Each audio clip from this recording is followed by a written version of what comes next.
असली स्वाद। अब आया स्वाद। जब स्वाद के पड़े हो लाले तो MDH का चंकी चाट मसाला डालें। MDH का चंकी चाट मसाला। MDH।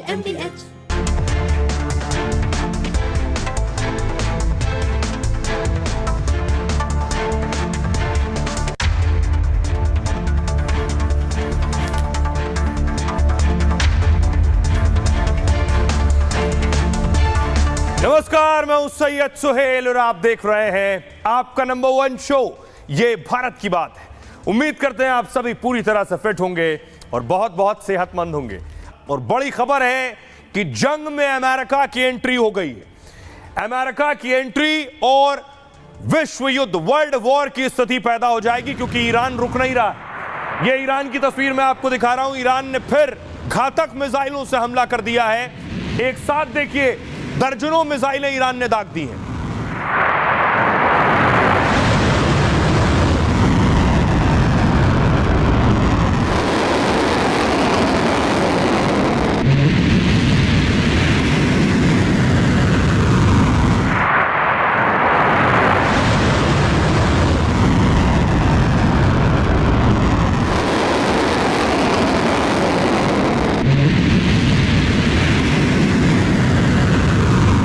देखिए, इजराइल ने भी 60 फाइटर यानी 60 लड़ाकू विमान से अटैक कर दिया ईरान के ऊपर। इजरायली फाइटर उड़ान भरकर पहुंचे ईरान तक और वहां एक के बाद एक कई हमले किए।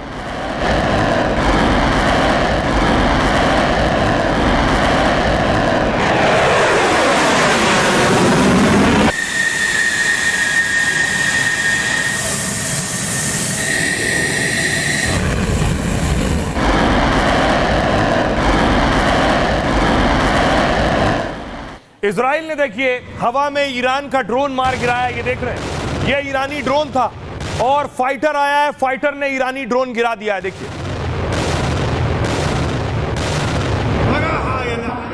ये फाइटर आया है, देखिए ये फाइटर था, इजरायली फाइटर था।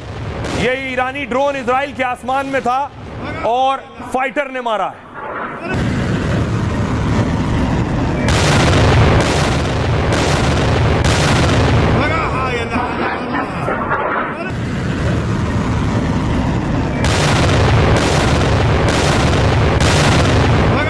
और इसके बाद देखिए, इजराइल पर ईरान ने अटैक किया क्लस्टर बम से। इस तरह से क्लस्टर बम गिरते हैं, पूरा एक बम, उसके अंदर से कई बम निकलते हैं। देखिए,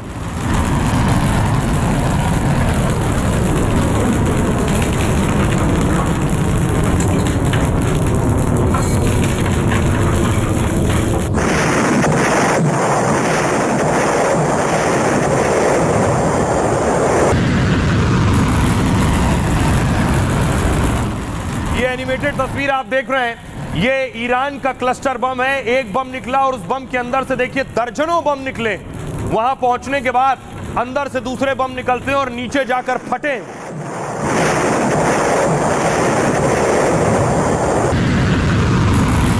देखिए, इजराइल का पूरा शहर तबाह हो गया। ये बीरशेबा शहर है जिसमें जगह जगह आपको इमारतें ध्वस्त नजर आएंगी।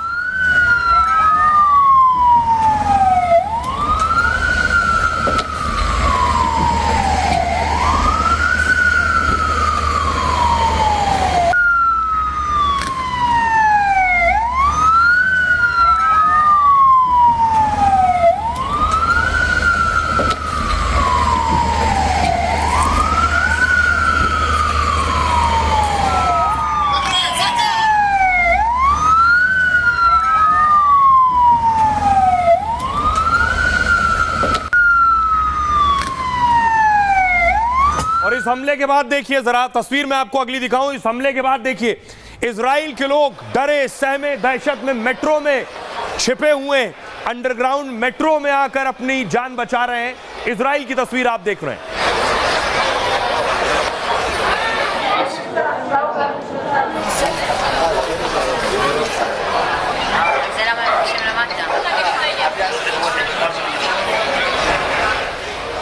तो ईरान के एक के बाद एक हमलों के बाद देखिए मेट्रो में लोग रहना शुरू कर दिया है, अंडरग्राउंड मेट्रो में खुद की जान बचाने के लिए।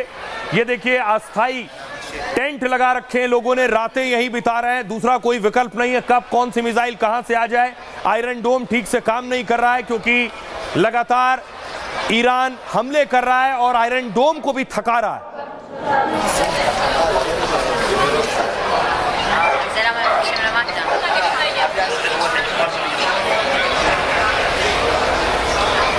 अब इस स्थिति में जब इजराइल घिरा हुआ है तब उसको इंतजार है अपने दोस्त अमेरिका का। अब अमेरिका ही मदद कर सकता है क्या इस परिस्थिति में, तो अमेरिका ने मदद करनी शुरू कर दी। अगली तस्वीर देखिए, बताया जा रहा है कि अमेरिकी कार्गो, अगली तस्वीर दिखाइए, अमेरिकी कार्गो आप देख रहे हैं, इजराइल पहुंचा है अमेरिकी विमान और ये अमेरिकी विमान हथियारों की खेप लेकर पहुंचा, ऐसा दावा किया जा रहा है। देखिए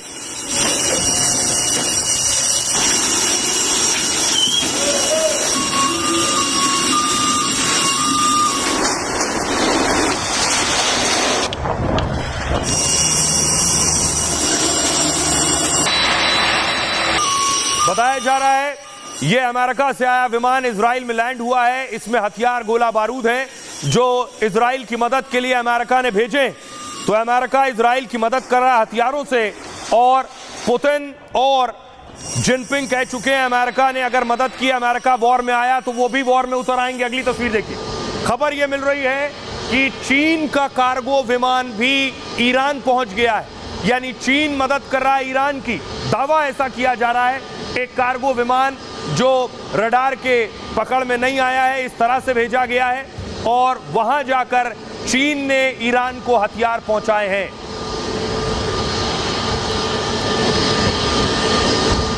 तो क्या यह माना जाए कि अमेरिका की इस वॉर में एंट्री हो गई है? अभी अमेरिका बेशक खुलकर सामने ना आया हो लेकिन हथियार पहुंचा रहा है। इजराइल ईरान जंग में अमेरिका कूदने को तैयार बैठा है और राष्ट्रपति ट्रंप ने ईरान पर हमले को मंजूरी दे दी है। उन्होंने अंतिम आदेश के लिए रुकने को फिलहाल कहा है। व्हाइट हाउस के मुताबिक 2 हफ्ते में यह तय हो जाएगा। इस बीच अमेरिका जंग की तैयारी में जुटा है। अमेरिका ने 9 एयरबेस से ईरान की घेराबंदी पहले की, कतर में मिलिट्री बेस से फाइटर जेट्स को हटा दिया है। 5 जून को यहां 40 मिलिट्री विमान नजर आ रहे थे मिडिल ईस्ट में, 19 जून को सिर्फ 3 विमान दिखाई दे रहे हैं। अमेरिका ने मिडिल ईस्ट में अपनी ताकत बढ़ा दी है और F-16, F-22, F-35 लड़ाकू विमान भी यहां तैनात कर दिए हैं। इसके बाद साथ ही B-2 स्पिरिट और B-52 बॉम्बर की तैनाती हो गई। अमेरिका में डूम्सडे प्लेन ने भी उड़ान भरी है और अमेरिका की एंट्री से विश्व युद्ध की आशंका भी तेज हो गई है। तो अमेरिका मदद कर रहा है इजराइल की। तो दूसरी तरफ आपको बताऊं कि जिनपिंग और पुतिन मदद कर रहे हैं ईरान की। वो समझ रहे हैं कि अमेरिका इजराइल को पीछे से मदद दे रहा है, तो उन्होंने भी ईरान की मदद शुरू कर दी है। खबर कि जिनपिंग का एक कार्गो विमान भी ईरान में उतरा है। अमेरिकी तैयारी के बीच पुतिन जिनपिंग एक्शन में नजर आ रहे हैं और जिनपिंग ने इस जंग में चुपचाप धमाकेदार एंट्री ली है। चीन के 3 कार्गो विमान ईरान पहुंच गए और 3 मिस्ट्री कार्गो में क्या था इसका खुलासा नहीं हो पाया है, लेकिन इससे इजराइल अमेरिका की टेंशन जरूर बढ़ गई है। ईरान को हथियार या एयर डिफेंस सिस्टम भेजने की अटकलें हैं। रूस और ईरान दोनों ने इजरायली हमले की निंदा की थी, साथ ही अमेरिका के जंग में उतरने पर भी चेतावनी दी है। पुतिन ने कहा अगर अमेरिका जंग में उतरा तो रूस भी ईरान को सीधा समर्थन करेगा। इससे पहले चीन ने ईरान में अपने 3 कार्गो विमान भेजे हैं। सुनिए जरा अमेरिका क्या कुछ कह रहा है अब तक जो ईरान और इजराइल के बीच जंग चल रही है। I have a message directly from the president. Donald Trump अगले 2 सप्ताह के अंदर ये फैसला लेंगे कि अमेरिका को ईरान पर हमला करना है या नहीं। ट्रंप को अभी भी इस बात की पर्याप्त संभावना दिखती है कि बातचीत के जरिए मामला सुलझाया जा सकता है और ईरान के परमाणु कार्यक्रम पर अमेरिका और इजराइल की मांग पूरी हो सकती है। ट्रंप ने ईरान को दी गई चेतावनी की समय सीमा बढ़ा दी है और कहा है कि ईरान अपने संवर्धन और परमाणु हथियार बनाने की किसी भी संभावना को तुरंत बंद कर दे। अब सवाल यह है कि किस तरह से अमेरिका मदद कर रहा है, किस तरह से दूसरे देश मदद कर रहे हैं। लेकिन अमेरिका अब बड़ी तैयारी में, तस्वीर में आपको दिखाऊं, ये डोनाल्ड ट्रंप आप देख रहे हैं बीच में बैठे हुए। डोनाल्ड ट्रंप तैयारी कर रहे हैं इस जंग में कूदने की। ट्रंप अगले 3 दिन तक बड़ी बड़ी बैठकें करने वाले हैं। ये बैठक ज्यादातर ईरान और इजराइल पर होने जा रही है। देखिए 20 जून यानी आज अब से लगभग 33 मिनट पहले, आधे घंटे पहले एक बैठक हुई, राष्ट्रीय सुरक्षा परिषद के साथ चर्चा हुई है और सिचुएशन रूम में लगातार चौथे दिन यह मीटिंग हुई है। अधिकारियों के साथ जंग के हालात पर ट्रंप ने चर्चा की है और अब 10:30 बजे यानी अब से लगभग 1.5 घंटे बाद कई अहम फैसलों पर ट्रंप हस्ताक्षर करने वाले हैं। इजराइल को मदद से जुड़े फैसले भी संभव हैं। मिडिल ईस्ट में तैनाती बढ़ाने पर भी ट्रंप मोहर लगा सकते हैं। कल सुबह 5 बजे 21 जून को सुबह 5 बजे फंड रेजर कार्यक्रम में शामिल होंगे। अपनी पार्टी के धन जमा करने का अभियान है उनकी। 2026 में अमेरिका में मिड टर्म चुनाव है। उसके बाद 22 तारीख को 3:30 बजे राष्ट्रीय सुरक्षा परिषद के साथ खुफिया ब्रीफिंग है। इजराइल ईरान जंग की समीक्षा होगी। 23 जून को 3:30 बजे राष्ट्रीय सुरक्षा परिषद के साथ खुफिया ब्रीफिंग है। जंग में अमेरिका की भागीदारी पर इसमें विचार होगा। देर रात 23 जून को ही मीटिंग होगी। नाटो समिट के लिए नीदरलैंड निकल जाएंगे ट्रंप। 24 से 26 जून तक हेग में नाटो समिट है और समिट में रूस यूक्रेन जंग पर बड़ा ऐलान संभव है। ईरान इजराइल जंग पर भी इसमें प्रस्ताव आ सकता है।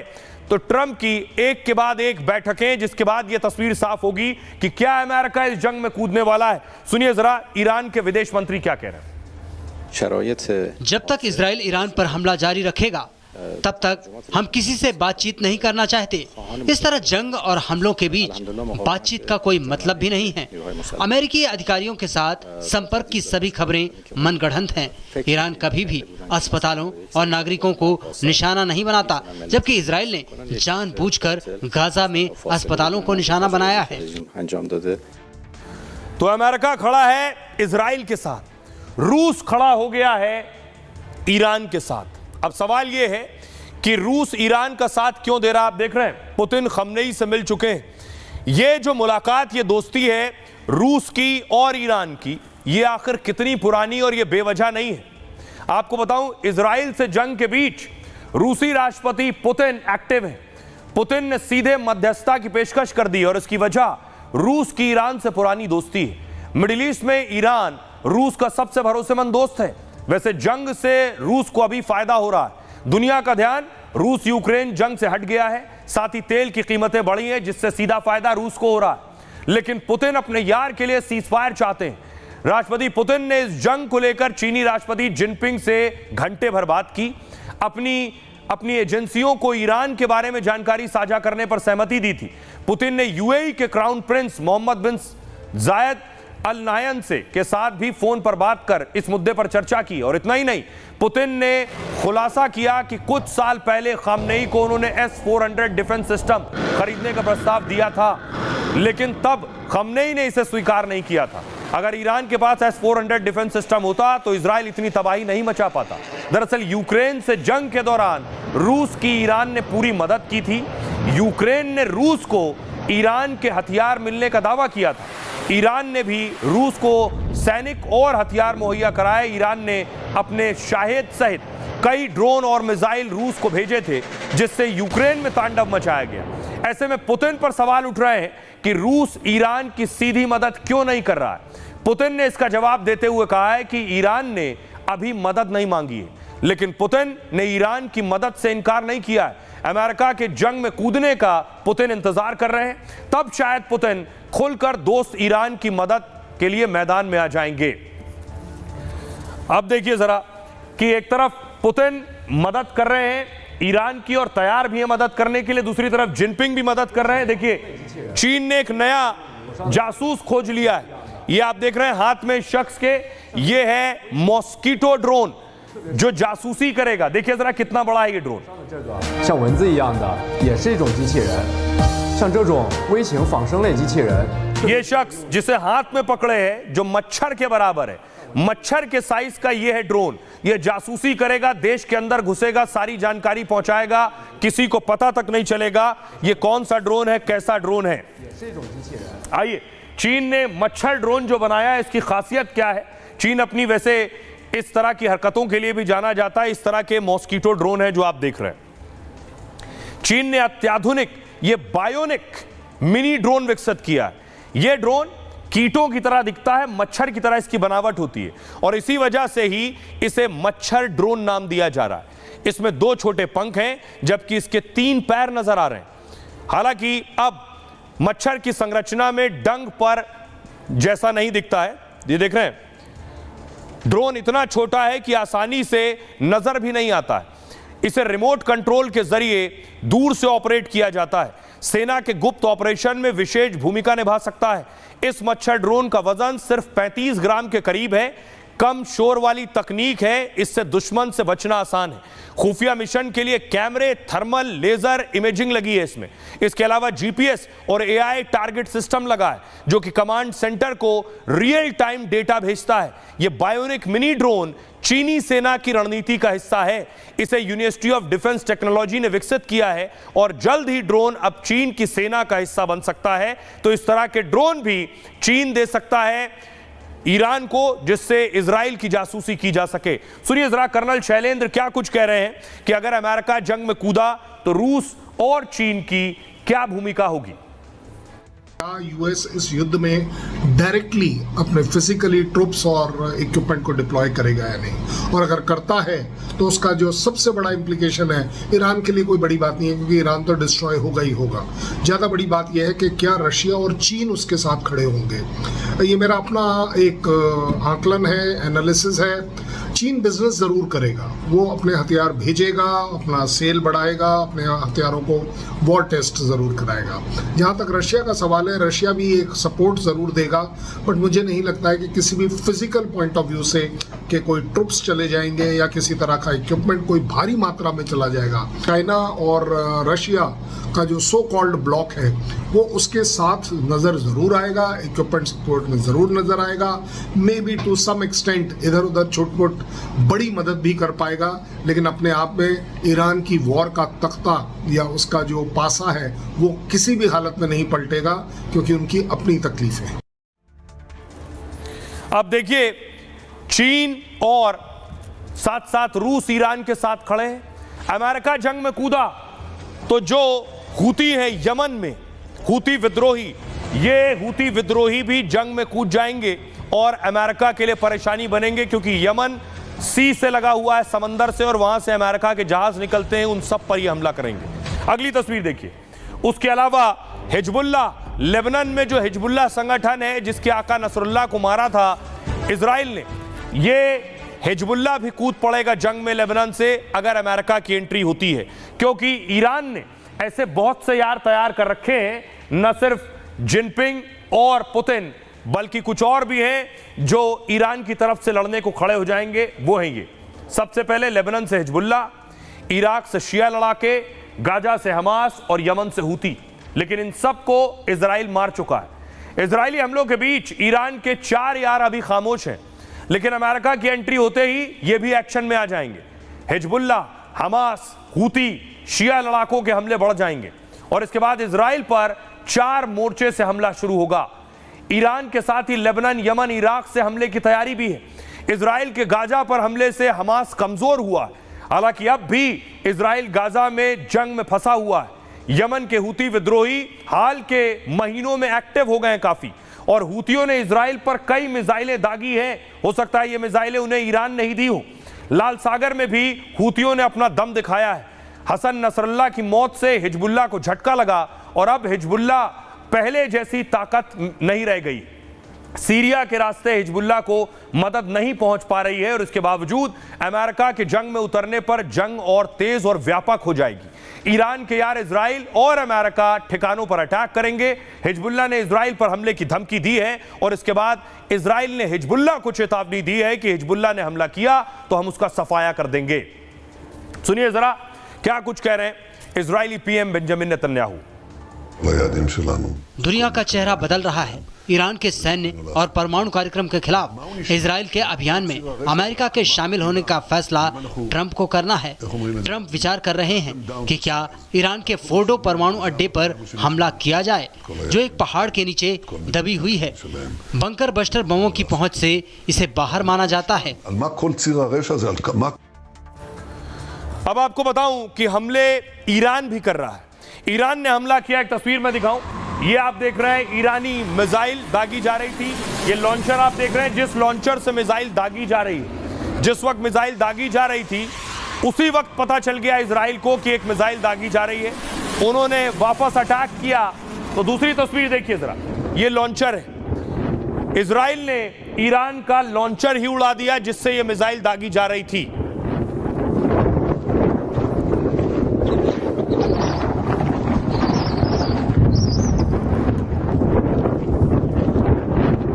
उसके बाद देखिए इजराइल ने ईरान पर हमला करना शुरू किया। ये इजरायली हमले की तस्वीर आप देख रहे हैं। ईरान में एक के बाद एक धमाके होने लगे।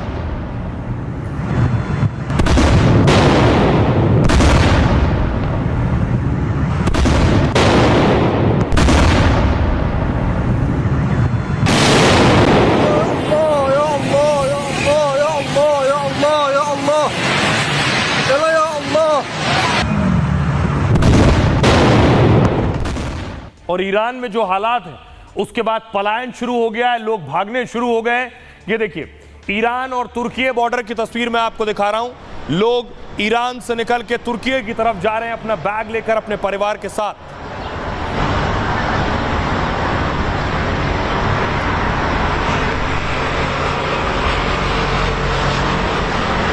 ईरान ने दरअसल 20 टारगेट किए और ये जो 20 टारगेट थे देखिए कहां कहां किए गए। इजराइल ने ईरान में किन ठिकानों पर, किन 4 जगहों पर ये 20 हमले किए। इजराइल से देखिए अराक में ईरान पर, तेहरान में, नतांज में और इस्फान में, ये 4 जगह आप देख रहे हैं ईरान में जहां पर 20 ठिकानों पर अटैक किया गया है। और ये छोटा अटैक नहीं था, दरअसल इजराइल ने 60 फाइटर लड़ाकू विमान भेजे और 60 फाइटर से हमला किया ईरान के ऊपर। 60 फाइटर जेट से 20 ठिकानों पर हमला किया गया। यह ईरान की तस्वीर मैं आपको दिखा रहा हूं। लड़ाकू विमानों ने ईरान में 120 बम गिरा दिए। तेहरान की मिसाइल प्रोडक्शन यूनिट निशाने पर थी जहां ईरान के खतरनाक मिसाइल के पुर्जे बनाए जाते हैं। मिसाइल इंजन ढालने के लिए कच्चा माल तैयार होता है और इन जगहों को चुन चुन कर इजराइल ने टारगेट किया है। ईरान के SNDP परमाणु मुख्यालय को निशाना बनाया। ईरान के खोंडप हैवी वाटर रिसर्च रिएक्टर पर हमला किया है। इजराइल के हमले में रिएक्टर को भारी नुकसान पहुंचा है और खोंडप रिएक्टर पर प्लूटोनियम बनाया जाता है। इसका इस्तेमाल परमाणु हथियार बनाने में होता है।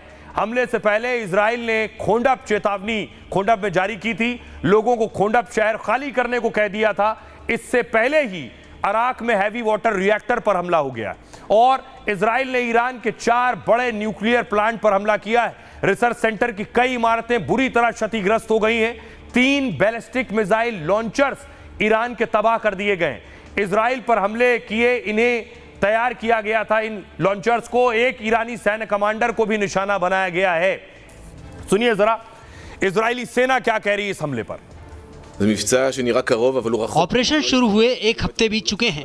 हम इस क्षेत्र में अपने हवाई नियंत्रण को और मजबूत कर रहे हैं और अपने हवाई हमलों को बढ़ा रहे हैं।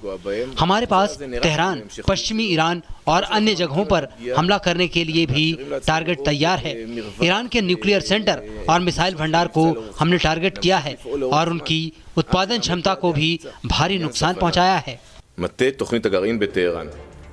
अब यह अटैक एक जगह नहीं हुआ है। जो 60 फाइटर से अटैक हुआ है वो हमला हुआ है ईरान की बैकबोन पर, उसकी रीढ़ पर। कैसे? ये IRGC कमांडर है, ईरानियन रिवॉल्यूशनरी गार्ड। ये कमांडर्स का जो हेड ऑफिस है, अगली तस्वीर दिखाऊं मैं आपको। ये आप देख रहे हैं, ये जो ईरानी सेना का हेडक्वार्टर है मैं कहूंगा, उसे उड़ा दिया है इजराइल ने, उस पर अटैक किया है।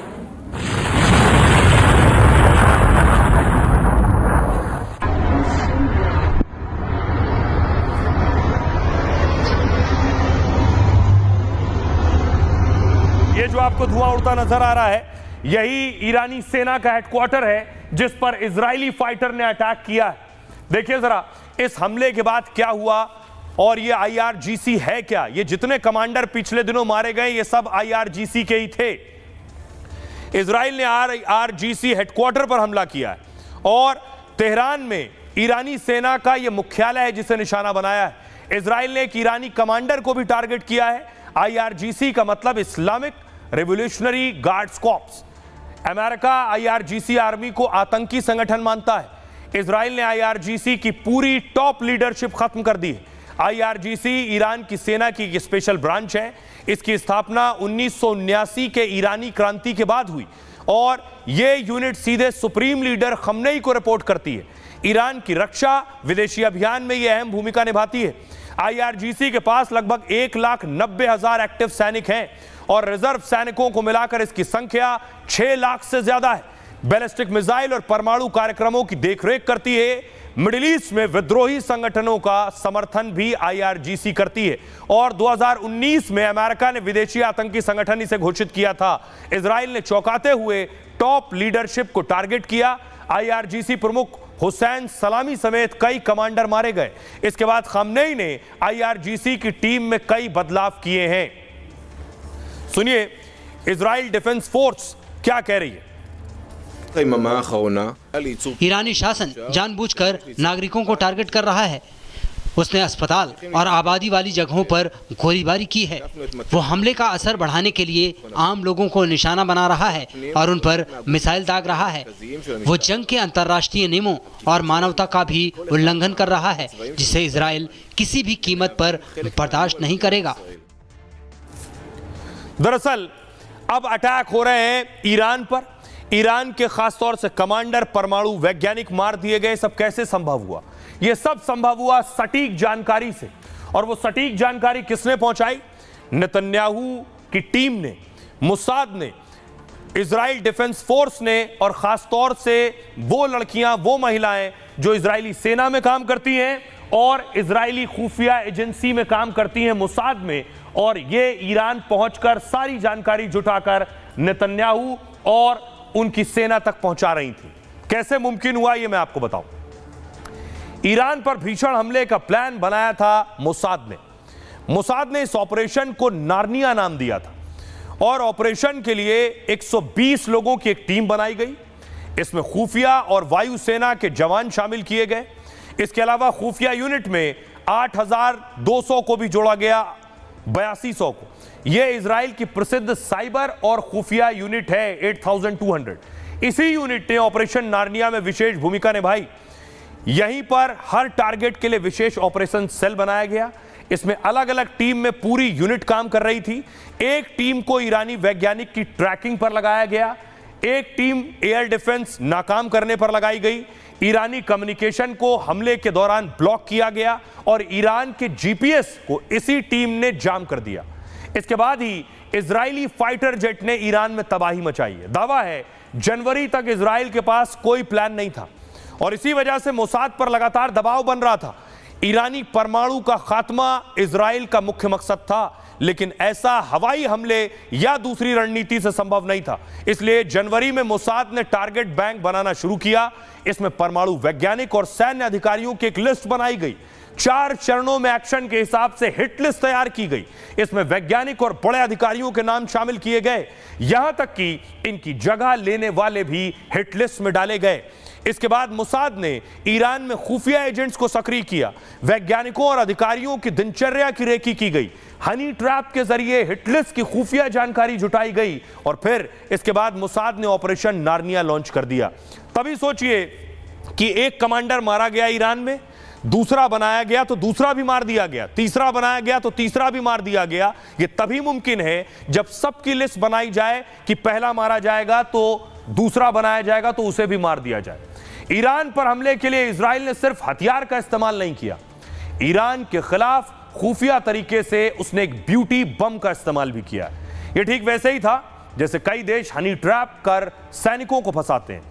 फिर इजराइल की लेडी ब्रिगेड तो सैन्य और शातिर दोनों हमले में माहिर है।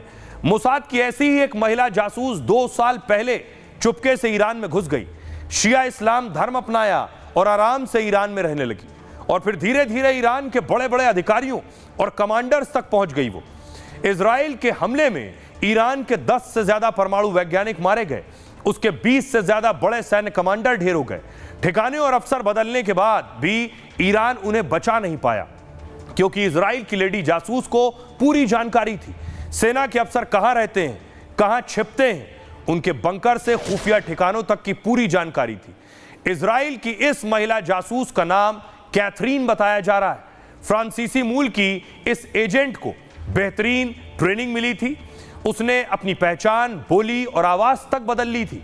ऑपरेशन के दौरान फंस जाने पर कैसे हमला करना है, कैसे दुश्मन को चकमा देकर निकल जाना है, इसका उसे पूरा अभ्यास था।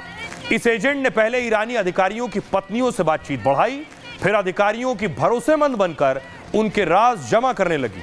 यह काम इतनी प्लानिंग से किया कि ईरान को भनक तक नहीं लगी।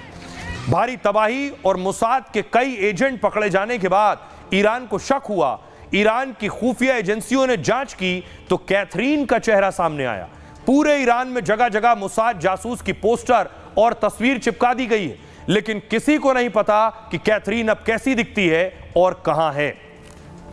आइए सुनाता हूं आपको, सुनिए जरा क्या कुछ कह रहे हैं इस पर मोहम्मद जावेद हुसैनी, जो कि उप प्रमुख हैं ईरानी दूतावास के। हमने कुछ नई क्षमताएं दिखाई हैं, यहाँ तक कि इजराइल भी चौंक गया।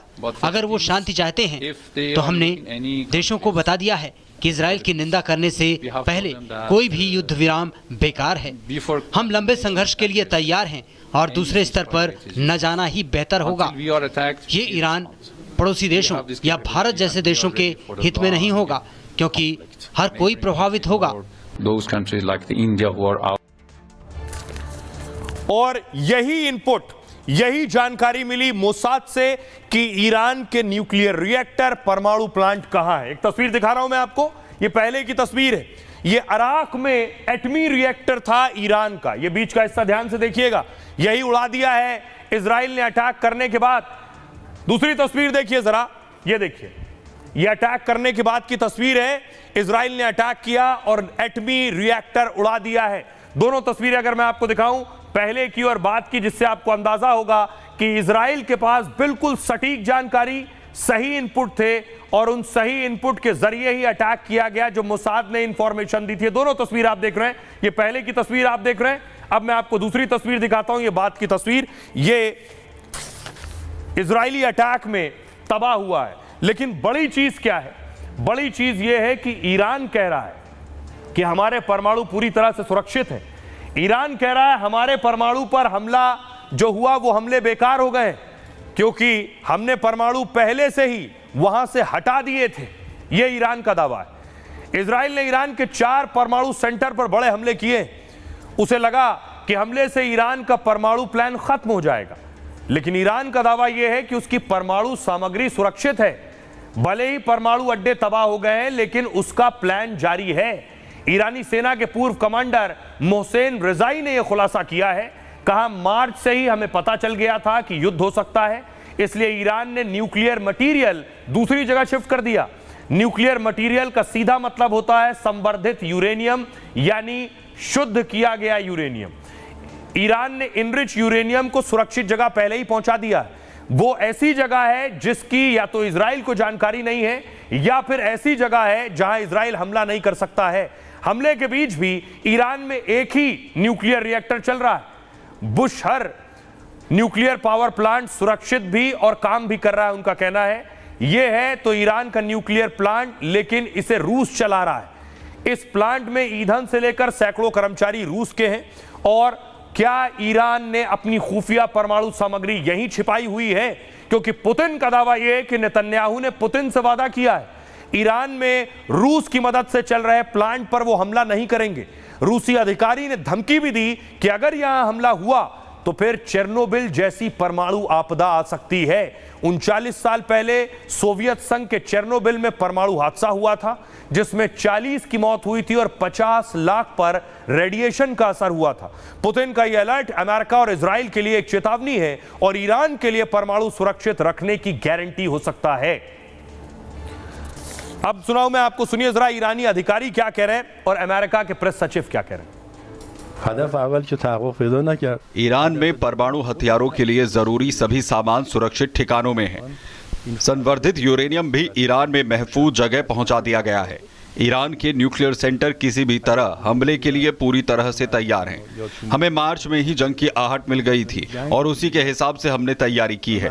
अमेरिका ज्यादा से ज्यादा फोर्डो को टारगेट कर सकता है, लेकिन उसे भी वो बम से तबाह नहीं कर सकता। Iran has all that it needs. Iran के पास परमाणु हथियार हासिल करने के लिए सभी जरूरी चीजें मौजूद हैं। उन्हें बस सुप्रीम लीडर खामेनेई के आदेश का इंतजार है। खामेनेई का ऑर्डर मिलते ही कुछ हफ्ते के अंदर वो परमाणु हथियार बना सकता है और ये सिर्फ इजराइल या अमेरिका के अस्तित्व के लिए खतरा नहीं बल्कि पूरी दुनिया के लिए खतरा बन जाएगा। Countries like Russia is in agreement. अब देखिए एक चौंकाने वाला खुलासा हो गया।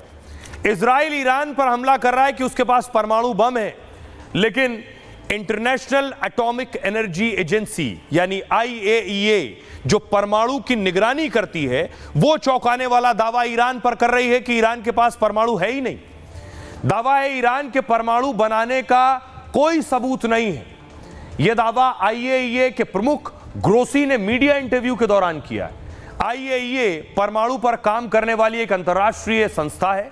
दावा है इसी संस्था की पुरानी रिपोर्ट से ईरान टारगेट पर आया था, लेकिन अब यही संस्था ईरान के परमाणु पर अपने दावे से पीछे हट रही है। ग्रोसी ने इंटरव्यू में कहा कि ईरान के खिलाफ ऐसा कोई सबूत नहीं मिला जिससे ऐसा लगे कि वो कोई परमाणु हथियार बना रहा है। यानी जिस खतरे की दुहाई देकर इजराइल ने युद्ध छेड़ा, वही ईरान का परमाणु खतरा किसी दस्तावेज कागज में नहीं है। ऐसे में सवाल उठने लगे हैं, क्या ईरान परमाणु बना भी रहा है या नहीं। ईरान में IAEA पर रिपोर्ट से डर फैलाने का आरोप लग चुका है। उसने कहा कि इन्हीं रिपोर्ट ने इजराइल को हमले का नैरेटिव दे दिया है। ईरान के पूर्व विदेश मंत्री जवाद ने ग्रोसी को ही हत्याओं का दोषी बताया। कहा कि IAEA की गलत रिपोर्टिंग की वजह से ईरान में बेकसूर मारे गए। अब ग्रोसी ने ईरान के परमाणु कार्यक्रम होने पर बड़ा सवाल उठा दिया है। लेकिन ईरान पर हमला हो चुका है। बेशक इसकी शुरुआत इजराइल ने की हो, तो अब ईरान भी अटैक कर रहा है और बड़े अटैक कर रहा है। आज उसने क्लस्टर बम का इस्तेमाल किया है। ये एक तस्वीर है क्लस्टर बम की, आप देख रहे हैं। ये पूरा एक बम है, ये पूरा एक बम है। इस बम के अंदर देखिए जरा, छोटे छोटे बम आपको नजर आ रहे हैं। ये जब बम गिरता है तो ये पूरा बम गिरेगा और उसके अंदर से ये सारे बम निकलेंगे एक बार। तो सोचिए कितनी बड़ी तबाही होगी। अगली तस्वीर मैं आपको दिखाऊं, ये देख रहे हैं, ये बम इस तरह से फाइटर से दागा गया और फाइटर ने जैसे ही ये मिसाइल गिराई है, देखिए नीचे आ रही है। नीचे आते ही ये खुलता है और इससे देखिए किस तरह से बम निकलते हैं।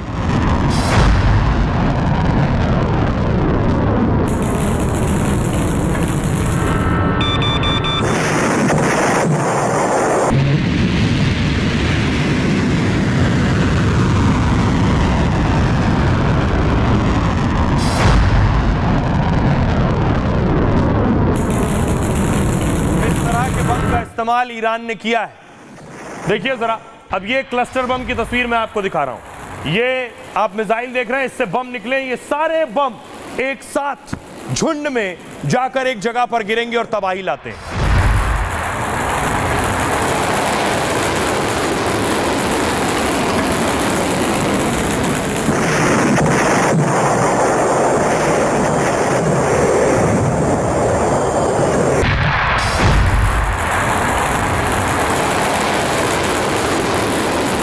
और देखिए बम दागा, तो उसके बाद देखिए माइक्रोसॉफ्ट का ऑफिस है, सॉफ्टवेयर कंपनी माइक्रोसॉफ्ट का ऑफिस जो इजराइल में था, वहां भी बमबारी की है, वहां बम गिरा है।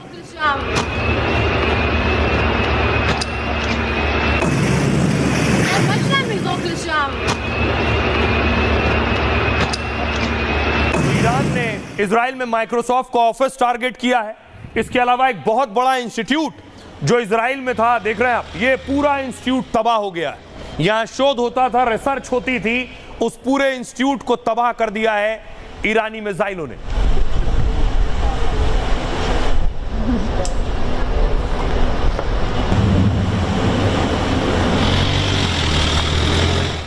अब देखिए मैं आपको दिखाऊं, क्लस्टर बम जब गिरा उसके बाद इजराइल में जो तबाही आई उसकी एक और तस्वीर देखिए। ये आप देख रहे हैं, इजराइल के मकान तबाह हो गए हैं। पूरा शहर, एक बताया जाता है बड़ा शहर, टूरिस्ट डेस्टिनेशन, उसमें बड़ी तबाही आई है।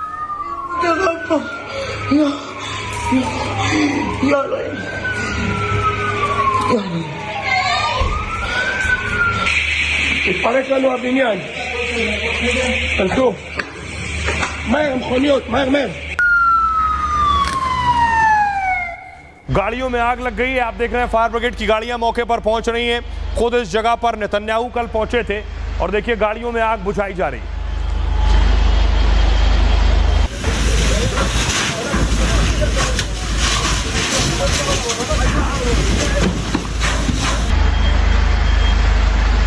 इजराइल पर जो ईरान ने क्लस्टर बम दागा है, किस तरह का बम है अगर आप देखिए तो ईरान रुक रुक कर अपने हथियार निकाल रहा है। ईरान इजराइल जंग में क्लस्टर बम से हमला हुआ है। इजराइल का दावा है ईरान ने क्लस्टर बम दागा।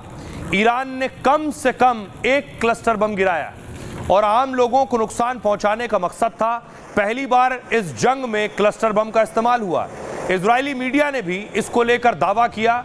यह मिसाइल हवा में लगभग 4 मील की ऊंचाई पर ही फटी। इससे 20 छोटे छोटे बम निकले जो 5 मील में मौजूद इलाके में गिरे। एक छोटा बम अजोर शहर में एक घर पर जा गिरा। दरअसल क्लस्टर बम कई छोटे छोटे बमों का गुच्छा होता है। यह हवा में ही पहले फटता है, पूरे इलाके में कई छोटे छोटे बम गिरते हैं, इससे उस जगह पर कई धमाके होते हैं। इस बम से बड़े पैमाने पर नुकसान होता है। इससे अक्सर ऊंचाई पर ही विस्फोट किया जाता है। क्लस्टर बम बेहद विवादित और प्रतिबंधित है। 123 देशों में इस बम को बैन किया गया है। कई बार ये बम गिरने के दौरान नहीं फटते और किसी व्यक्ति के छूने के दौरान भी फट सकता है। आम नागरिक या बचाव दल इसका निशाना बन सकते हैं। जो युद्ध में शामिल नहीं है वो भी निशाना बन सकते हैं। इस बम से आम लोगों को ज्यादा नुकसान होता है और इसी वजह से इसके इस्तेमाल पर बैन लगाया गया है। सुनिए डिफेंस एक्सपर्ट संजय सोई क्या कह रहे हैं। क्लस्टर बम का इस्तेमाल किया जा रहा है, जैसा भी बताया जा रहा है। क्लस्टर बम एक ऐसा बम होता है जो कि एक बड़ा बम ऊपर फटता है काफ़ी ऊंचाई से और उसमें छोटे छोटे कई सारे बम निकल के बहुत बड़े इलाके में फैल जाते हैं, जिसकी वजह से इनके गिरने पर कंट्रोल नहीं होता। सिविल के इलाके में भी गिरते हैं, किसको कैजुअलिटी हो इसका कोई मीनिंग नहीं रहता है। दूसरी बात ये ऐसा ही बताया जाता कि कुछ बम इसमें से जो छोटे बम होते हैं वो फटे भी ना रह जाते हैं, जो बहुत समय तक पड़े रहते हैं ज़मीन में, जिससे कोई भी आम आदमी घूम रहा हो या किसी को भी कैजुअलिटी हो सकती है। तो एक बहुत बड़ा चैलेंज हो जाता है इस तरह के बमों के द्वारा। यही कारण है कि 2008 की एक इंटरनेशनल ट्रीटी में इसे बैन किया गया था, परंतु अमेरिका, इजराइल, ईरान ने इस पर साइन नहीं किए हुए थे। तो ये जो बम है इसका इस्तेमाल इजराइल के लिए भी एक बड़ा चैलेंज हो जाएगा, क्योंकि वो सिविल इलाकों में गिर रहे हैं और उनको क्लियर करना, इलाके को सुरक्षित बनाना उनके सुरक्षा कर्मियों के लिए एक बहुत बड़ा चैलेंज होता है। जैसे माइन क्लियर किया जाता है उसी तरह से इसको फिर क्लियर किया जाएगा। और आइए मैं आपको बताऊं, ईरान बेशक क्लस्टर बम का इस्तेमाल कर रहा है, लेकिन अभी बहुत से हथियार हैं, वो खतरनाक हथियार जो ईरान ने अब तक निकाले नहीं हैं। ईरान का दावा है कि उसने अब तक अपने सिर्फ 30% हथियारों का ही इस्तेमाल किया है। 70% खतरनाक हथियार अभी ईरान के बचे हैं। ये ईरानी हथियार मैं आपको दिखा रहा हूं। इन हथियारों का इस्तेमाल ईरान अभी करेगा इजराइल के खिलाफ। सबसे पहले है खुर्रम शहर मिसाइल। ये जो आप मिसाइल देख रहे हैं ये ईरान की सबसे खतरनाक मिसाइल मानी जाती है।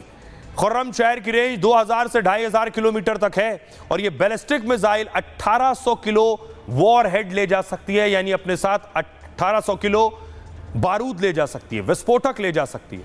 ईरान में सबसे ज्यादा विस्फोटक ले जाने वाली ये मिसाइल है। ट्रक पर लगे लॉन्चर से भी इसे दागा जा सकता है, मतलब ईरान में कहीं से भी इसे छोड़ा जा सकता है और पूरा इजराइल इस मिसाइल की रेंज में आता है। मिडिल ईस्ट में अमेरिका के बेसेस भी इसकी रेंज में आते हैं। इसकी रफ्तार मैक 16 यानी आवाज से 16 गुना ज्यादा तेज है। यह मिसाइल आसानी से रडार की पकड़ में नहीं आती है, यानी इजराइल अमेरिका का एयर डिफेंस इसे नहीं रोक सकता है। अगली मिसाइल है ईरान की अबू मेहदी मिसाइल। भारत के ब्रह्मोस की तरह खतरनाक क्रूज मिसाइल है ये और समंदर, जमीन, हवा कहीं से भी लॉन्च किया जा सकता है इसे। इसकी रेंज और रफ्तार दोनों करीब 1000 किलोमीटर की है।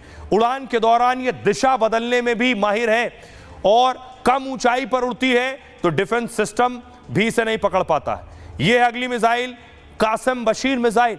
यह ईरान की सबसे हाईटेक और हाल में बनी मिसाइल है। ईरान के पूर्व जनरल कासिम सुलेमानी के नाम पर पड़ी है।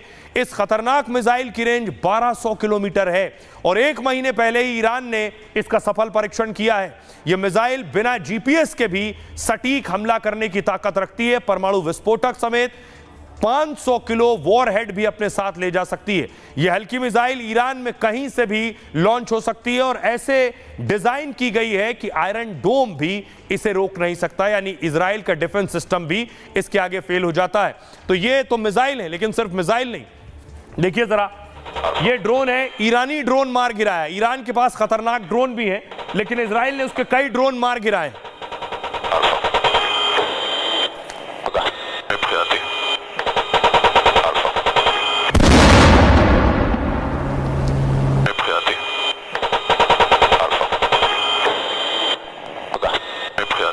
ईरान लगातार इजराइल पर ड्रोन से भी अटैक कर रहा है, लेकिन उसके ड्रोन देखिए कौन कौन से ड्रोन है उसके पास। यह है शहीद ड्रोन। शहीद एक कामिकाजे किलर आत्मघाती ड्रोन है जो टारगेट से टकराकर विस्फोट करता है। 2000 से 2500 किलोमीटर तक इसकी रेंज है। 180 से 200 किलोमीटर प्रति घंटे की रफ्तार से ये उड़ता है। 3000 से 4000 मीटर की ऊंचाई तक उड़ सकता है और दुश्मन के रडार की पकड़ में भी नहीं आता है। 50 किलो तक का विस्फोटक भी अपने साथ ले जा सकता है। 50 से 100 मीटर के दायरे में नुकसान पहुंचाता है और सैन्य ठिकानों, इमारतों, रिहायशी इलाकों में तबाही मचा सकता है। एक ड्रोन की कीमत है 15 से 40 लाख रुपए। यह है गाजा ड्रोन। ईरान का सबसे बड़ा ड्रोन यही है। फिलिस्तीन के गाजा इलाके के सम्मान में इसका नाम रखा गया है। वजन इसका 3000 किलो का है और ड्रोन एक छोटे विमान जैसा दिखाई देता है। एक साथ 13 बम भी ले जा सकता है और 350 किलोमीटर प्रति घंटे की इसकी रफ्तार है। यह है इसकी खासियत। और 35 घंटे तक बिना रुके सफर कर सकता है। 500 किलो तक हथियार ले जाने में सक्षम है। 1000 किलोमीटर की दूरी तक दुश्मन पर हमले में सक्षम है। सैकड़ों मीटर तक नुकसान पहुंचाता है। यह अगला ड्रोन, यह है अरश 2 ड्रोन। आत्मघाती और एंटी रडार ड्रोन है। लंबी दूरी तक अटैक करने वाला ड्रोन में शामिल है। ये अरश 2 की रेंज 2000 किलोमीटर तक है। 250 किलो विस्फोटक अपने साथ ले जाता है। ये इजराइल की रडार प्रणालियों पर हमले में इस्तेमाल किया जाता है। दावा है रूस यूक्रेन के खिलाफ भी इसका जंग में इस्तेमाल हो रहा है। दावा रूस यूक्रेन के खिलाफ इस्तेमाल हो रहा है। और ये जो हालात जंग के बने हुए हैं, इस बीच दुनिया के देश अपने अपने मुल्कों के लोगों को निकाल रहे हैं। तस्वीर आप देखिए, साइप्रस का ये आप देख रहे हैं एक शिप है जो लोगों को लेकर निकला है।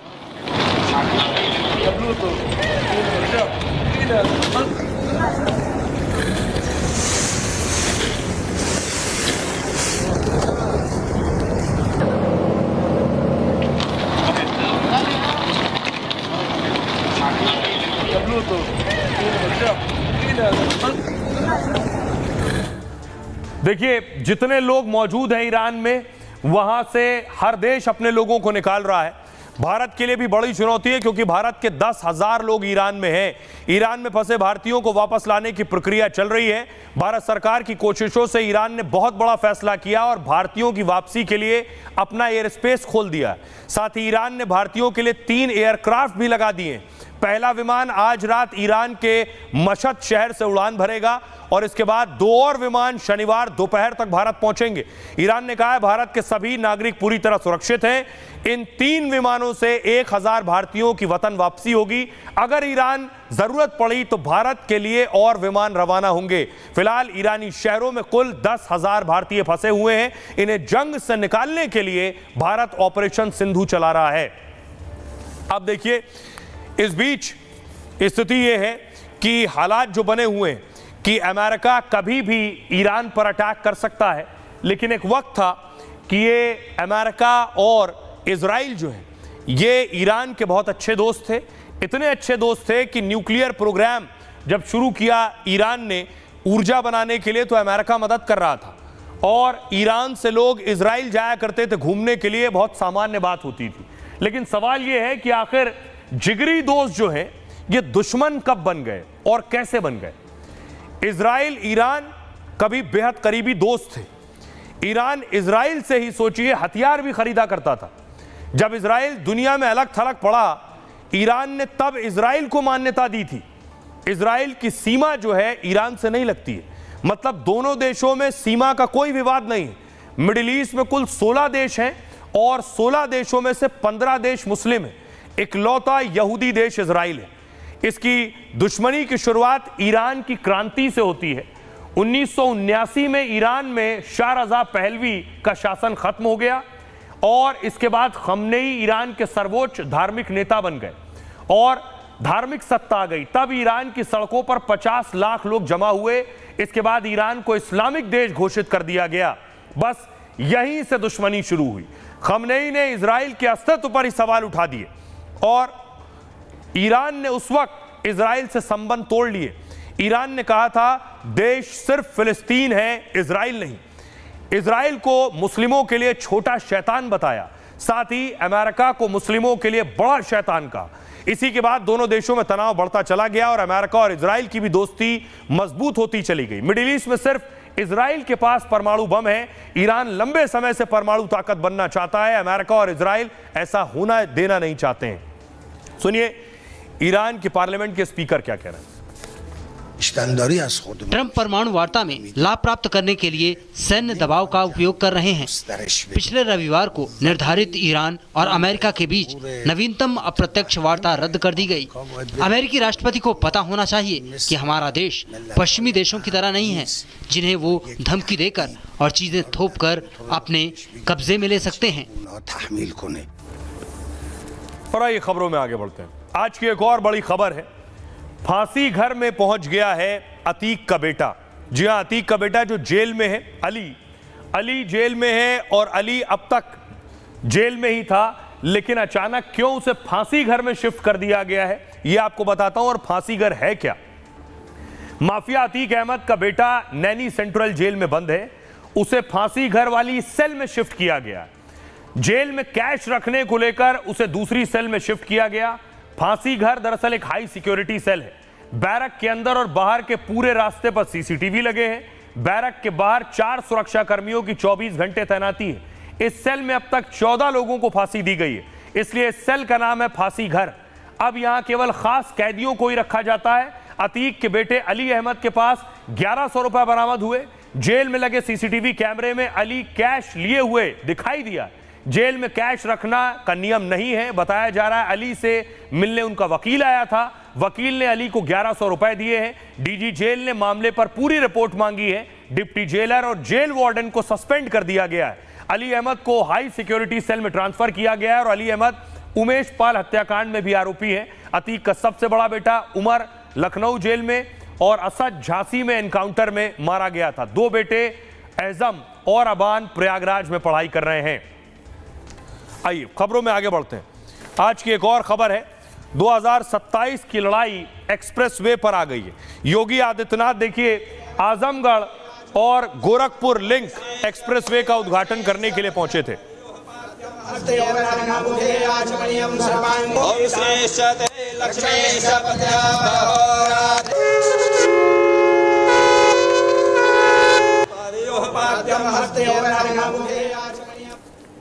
जिससे लिंक हुआ है वो हाईवे किसका बनाया हुआ है? वो नेताजी की वजह से बना था। नेताजी की वजह से, क्योंकि आजमगढ़ की जनता ने नेताजी को लोकसभा चुन करके भेजा था आजमगढ़ को जोड़ने के लिए और गाजीपुर को जोड़ने के लिए और बलिया को जोड़ने के लिए। मैंने खुद उसका अनाउंस किया था विधानसभा के सामने। सभी कैबिनेट मंत्रियों ने, हमने सबने मिलकर के शिलान्यास किया था। लैंड एक्विजिशन की थी। तब मानकों को इन्होंने नीचे किया और अपने ठेकेदारों को ऑबलाइज करने के लिए इन्होंने टेंडर कैंसिल कर करके अपने ठेकेदारों से बनवाया। और इसीलिए आगरा लखनऊ चले जाओ तो उछल के नहीं जाते हो आप, पीठ में दर्द नहीं होता। पटना से लेकर के दिल्ली तक की कनेक्टिविटी पूर्वांचल एक्सप्रेसवे देने जा रही है। 91 किलोमीटर का ये एक्सप्रेसवे आजमगढ़ से गोरखपुर की कनेक्टिविटी को पूरा करने जा रहा है। 2000 और ये बारी है आज के सूत्र की। जब मेरी अर्थी निकले तो मेरे दोनों हाथों को बाहर लटका देना, ताकि दुनिया को पता चल सके कि इंसान खाली हाथ आता है और खाली हाथ ही इस दुनिया से जाता है। यह विचार था दुनिया के सबसे महान सम्राट में से एक सिकंदर का। सिकंदर का जन्म करीब 2400 साल पहले यूनान में हुआ था। वो बचपन से ही विश्व विजेता बनने का सपना देखते थे। इसके लिए वो पढ़ाई और हथियार दोनों की एक साथ ट्रेनिंग लेने लगे। जल्दी सिकंदर गणित, भूगोल और तर्कशास्त्र में माहिर हो गए। तो धनुष चलाने और घुड़सवारी में उनके जैसा कोई नहीं था। 20 साल की उम्र में ही सिकंदर मैसेडोनिया के राजा बन गए और फिर जुट गए अपने दुनिया जीतने के मिशन पर। यूनान से मिस्र, सीरिया से ईरान और अफगानिस्तान तक का इलाका जीत लिया। सिकंदर ने 10 साल में 20 से ज्यादा बड़े युद्ध लड़े और किसी में हारे नहीं। उनके नाम पर ही कहावत है और कहा जाता है कि जो जीता वही सिकंदर। लेकिन जिंदगी के अंतिम वक्त में सिकंदर को अपनी क्रूरता और जीत का अफसोस भी हुआ जब उन्हें पता चला कि जंग जीतने की चाह में दोस्त और रिश्तेदारों को भी मार दिया तो सिकंदर बहुत दुखी और परेशान हुए। उन्हें अपनी जीत और साम्राज्य बेअसर नजर आने लगा। 32 साल की उम्र में ही सिकंदर की मौत हो गई, लेकिन मरने से पहले सिकंदर ने कई सूत्र दिए। हम अपनी तलवार यानी ताकत से जो भी हासिल करते हैं वो कभी स्थायी नहीं हो सकता, लेकिन दया और संयम से कमाया प्रेम और सम्मान हमेशा टिकाऊ होता है। बहरहाल ये भारत की बात है में इतना ही। आप अपना और अपनों का बहुत बहुत ख्याल रखिए। रुक रहे हैं एक छोटे से ब्रेक के लिए।